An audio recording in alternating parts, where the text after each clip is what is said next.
که د چا ویښتان ورځې نه بلې ورځې ته روان وي، هغه کمیږي، هغې کې شیډینګ کیږي، هغه غورځېږي، د هغې دپاره د سر کټا کول یا د سر ګنجې کول څنګه دي. حالانکه سټډي دا وایي، ریسرچ دا وایي چې د چا ویښته غورځېږي، کمیږي او هغې ته یو بیماري دی، هغې ته وایي ایلوپیشیا. د ایلوپیشیا ډېر قسمونه دي، خو هغوی کې یو قسم دی، هغې ته وایي انډروجینیټک ایلوپیشیا. انډروجینیټک ایلوپیشیا دې ته وایي چې ستاسو د والد صاحب یا ستاسو نیکه یا ستاسو مماګانو کې دا مرض و او د هغې ویښته نشته دي، هغه هم ګنجي و. نو که تاسو چېرته سر کټا کوئ یا ویښتان ګنجي کوئ، نو دا ویښته سټډي دا وایي چې دا ویښته دوباره نه راوځي.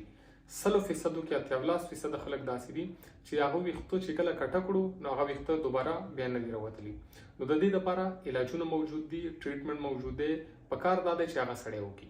که چېرته هم څوک درته وایي چې دا کریم دی، دا تیل دی، د دې دپاره ډېر ښه دي، چرم مه یوز کوئ. د دې دپاره WHO اپروو ټریټمنټ چې کوم دی هغه صرف یوز کوئ.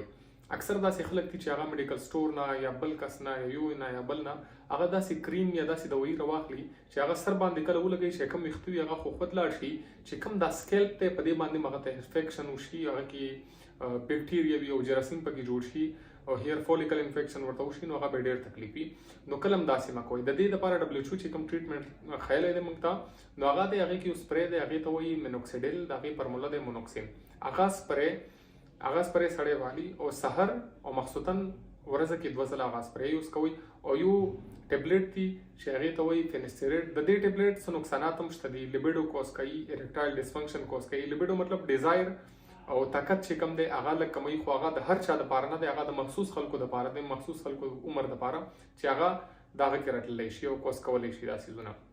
نو هغې باندې به زه یو بله ویډیو جوړه کړم سپیشل د فینسټریټ باندې. هر چاته نه دی پکار چې هغه ډاکټر نه بغیر بالکل یوز نه کوي. فینسټریټ چې کوم دی سپری چې کومه د مینوکسیډیل دا تاسو یوز کولی شئ.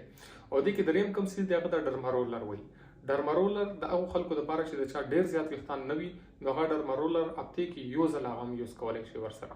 او چې د چا ډېر زیات شیډینګ کېږي، ویښتې ډېر زیات غورځي، نږدې شه د ډاکټر وي د هغه ته ورشئ او هغه نه دا تپوس وکړئ چې دا فینسټریټ کومې ګولۍ دي دا زه استعمالولی شم که نه، زما د عمر مطابق ما ته ښې دي که نه دي ښې، هغه به درته وایي.